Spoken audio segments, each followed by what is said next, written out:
This channel does not promote any violent, harmful, or illegal activities. All content provided by this channel is meant for an educational purpose only. 1990 সালে এরশাদ বিরোধী গণ আন্দোলনের পর তিন দলীয় জোটের রূপরেখার ভিত্তিতে তত্ত্বাবধায়ক সরকারের দায়িত্ব নেন সুপ্রিম কোর্টের প্রধান বিচারপতি মোহাম্মদ শাহাবুদ্দিন আহমেদ। পরবর্তীতে 1991 সালের 27 ফেব্রুয়ারি অনুষ্ঠিত হয় জাতীয় সংসদ নির্বাচন। 300টি আসনের বিপরীতে 424 জন স্বতন্ত্র প্রার্থী সহ 75টি দল থেকে মোট 2787 জন প্রার্থী নির্বাচনে অংশ নেয়। নির্বাচনে খালেদা জিয়ার নেতৃত্বাধীন বিএনপি 140টি আসনে বিজয়ী হয়। শেখ হাসিনার নেতৃত্বাধীন আওয়ামী লীগ বিজয়ী হয় 88টি আসনে। কারাগারে থাকা এরশাদের নেতৃত্বাধীন জাতীয় পার্টি বিজয়ী হয় 35টি আসনে। কিন্তু সরকার গঠনের জন্য প্রয়োজন ছিল 151টি আসন। জামায়াতে ইসলামীর নিঃশর্ত 18 আসনের সমর্থন নিয়ে সরকার গঠন করে বিএনপি। 1994 সালের 20 মার্চ মাগুরা 2 উপনির্বাচনে নজিরবিহীন কারচুপির অভিযোগে আওয়ামী লীগের নেতৃত্বে বিরোধী দলগুলো নির্দলীয় নিরপেক্ষ তত্ত্বাবধায়ক সরকারের দাবিতে আন্দোলন শুরু করে। জাতীয় পার্টি এবং জামায়াতে ইসলামী সহ বিভিন্ন রাজনৈতিক দল নির্দলীয় তত্ত্বাবধায়ক সরকারের প্রতি জোরালো সমর্থন জানায়। 1994 সালের জুন মাসে একটি সম্ভাব্য তত্ত্বাবধায়ক সরকারের রূপরেখা প্রকাশ করে আওয়ামী লীগ। তত্ত্বাবধায়ক সরকারের দাবি মেনে নেওয়ার জন্য 27 ডিসেম্বর পর্যন্ত সময়সীমা নির্ধারণ করে দেয়। তৎকালীন প্রধানমন্ত্রী খালেদা জিয়া এবং বিএনপির নেতারা তত্ত্বাবধায়ক সরকারের দাবি কেবল নাকচই করেননি, বরং পুরো ধারণাটি নিয়ে তুচ্ছ তাচ্ছিল্য করে নানা রকম বক্তব্য দেন। এই অবস্থায় 1994 সালের 28 ডিসেম্বর সংসদ থেকে একযোগে পদত্যাগ করেন আওয়ামী লীগ, জাতীয় পার্টি এবং জামায়াতে ইসলামীর 147 জন সংসদ সদস্য। কিন্তু পদত্যাগপত্র গ্রহণ না করে স্পিকার শেখ আব্দুর রাজ্জাক তাদেরকে অনুপস্থিত হিসেবে বিবেচনা করার সিদ্ধান্ত দেন। অনুমতি ছাড়া অনুপস্থিতির 90 কার্যদিবস পূরণ হওয়ার পর সংবিধানের বিধি মোতাবেক 1995 সালের 31 জুলাই সংসদীয় আসনগুলো শূন্য ঘোষণা করা হয়। বিরোধী দলের ডাকা টানা হরতাল ও অবরোধের কারণে জনজীবন বিপর্যস্ত হয়ে পড়ে। এই অবস্থায় 1996 সালের 15 ফেব্রুয়ারি বিএনপি ষষ্ঠ সংসদ নির্বাচন অনুষ্ঠানের ঘোষণা দেয়। কিন্তু বিএনপি, ফ্রিডম পার্টি ছাড়া কোনো রাজনৈতিক দল নির্বাচনে অংশ নেয়নি। ভোটারবিহীন অনুষ্ঠিত ওই নির্বাচনে বিএনপি 278, স্বতন্ত্র 10, ফ্রিডম পার্টিকে একটি আসনে বিজয়ী ঘোষণা করা হয়। 11টি আসনে নির্বাচনের ফলাফল স্থগিত থাকে। সংসদের প্রধান বিরোধী দলীয় নেতা ছিলেন লেফটেন্যান্ট অবসরপ্রাপ্ত কর্নেল খন্দকার আব্দুর রশিদ।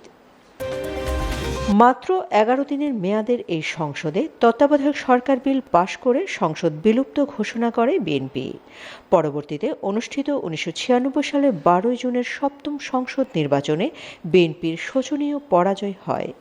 2001 সালের অষ্টম সংসদ নির্বাচনে জামায়াতে ইসলামীর সঙ্গে জোট করে ক্ষমতায় ফিরে আসে বিএনপি। কিন্তু 2006 সালে প্রধান বিচারপতি KM হাসানকে বয়স বাড়িয়ে তত্ত্বাবধায়ক সরকার প্রধান বানাতে গিয়ে বিএনপিকে চরম মূল্য দিতে হয়। সেনা সমর্থিত সরকারের আগমন ঘটে। তখন থেকে ক্ষমতা বলয়ের বাহিরে থাকে বিএনপি। 1996 সালের প্রথম ভুল এবং 2006 সালের দ্বিতীয় ভুল থেকে শিক্ষা নেয়নি বিএনপি।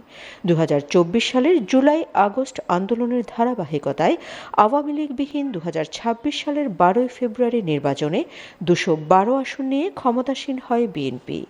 কিন্তু ক্ষমতায় বসেই তারা তীব্রভাবে অহংকারী হয়ে ওঠে। পুরনো পথে হাঁটতে থাকে টানা 17 বছর নির্যাতনের শিকার দলটি। জুলাই সনদ ও গণভোটকে পাশ কাটিয়ে এখন সংবিধান করে মুখে ফেনা তুলছেন। ঠিক 1996 এবং 2006 সালেও একই কাজ করেছে এমন অভিযোগ করেছে জামায়াতে ইসলামীর নেতৃত্বাধীন 11 দলীয় জোট। প্রত্যেক ক্রিয়ার বিপরীত প্রতিক্রিয়া আছে, এটি নিউটনের তৃতীয় সূত্র। রাজনীতির বেলায়ও এই তৃতীয় সূত্র সবসময় কার্যকর। একটি ভুল সিদ্ধান্ত দলকে বড় বিপর্যয়ের দিকে ঠেলে দিতে পারে, যেমনটা অতীতে আওয়ামী লীগ ও বিএনপির বেলায় ঘটেছে। অনেকে মনে করেন বিএনপি বিগত দিনে সবসময় একটি বিশেষ কারণে ভোট পেয়েছে, আর তা হচ্ছে নৌকা ঠেকাতে ধানের শীষ। কখনোই নিজস্ব আদর্শিক শক্তির ভিত্তিতে ক্ষমতায় আসতে পারেনি এই দলটি। বিএনপি সবসময় অন্যের সহায়তার উপর নির্ভর করতে পছন্দ করে। এবারের নির্বাচনে জামায়াত ইসলামীকে হঠাতে আওয়ামী লীগের সহায়তা চায় বিএনপি এবং অধ্যাদেশের মাধ্যমে আওয়ামী লীগের কার্যক্রমের ওপর অন্তর্বর্তীকালীন সরকার যে নিষেধাজ্ঞা দিয়েছে তা প্রত্যাহার করে নেবেন এমন মূলা ঝুলিয়ে দেন। বিএনপি ক্ষমতাসীন হয়ে আওয়ামী লীগের নিষেধাজ্ঞা অধ্যাদেশ বিল পাশ করেই ক্ষান্ত হয়নি, সংশোধনী এনে শাস্তির বিধানও করেছেন। এতে আওয়ামী লীগকে রাজনৈতিক ময়দান থেকে সরিয়ে দেওয়ার সম্পূর্ণ দায় বিএনপির ওপর বর্তাচ্ছে। প্রসঙ্গত, চলতি বছরের ২৮শে জানুয়ারি টাইম ম্যাগাজিনের অনলাইন সংস্করণে বিএনপি চেয়ারম্যান ও বর্তমান প্রধানমন্ত্রী তারেক রহমান বলেছিলেন, নীতিগতভাবে কোনো দল নিষিদ্ধ করার পক্ষে নয় তার দল। তিনি বলেন, আজ যদি একটি দল নিষিদ্ধ করা হয় তবে কাল আমার দলও নিষিদ্ধ হবে। কিন্তু সিংহাসনে বসে তিনি উল্টোটাই করলেন। শুধু কি আওয়ামী লীগের বেলায় কথা খেলাপি হয়েছেন তারেক রহমান ও তার দল বিএনপি? না, তিনি সংসদ নির্বাচনে প্রচার চালাতে গিয়ে গণভোটে হ্যাঁ এর পক্ষে প্রচার চালিয়েছেন, জুলাই সনদে স্বাক্ষর করেছেন। সেই জুলাই সনদ পুরোপুরি বাস্তবায়নে আগ্রহী নয় তিনি বা তার দল বিএনপি।